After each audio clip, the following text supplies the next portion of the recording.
Are you having any of these issues with Apple CarPlay or Android Auto? The phone won't connect to the feature. The feature disconnects. A device not found or device not compatible message appears. Control of the feature is erratic. If so, here are a few things you can do yourself that might fix the issue. First, check if the phone has the latest operating software. If it doesn't, download the latest version, then see if that takes care of the issue. Many times it does.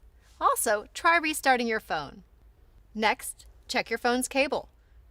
For Apple CarPlay or Android Auto to work right, the phone's cable must be original equipment and in good condition.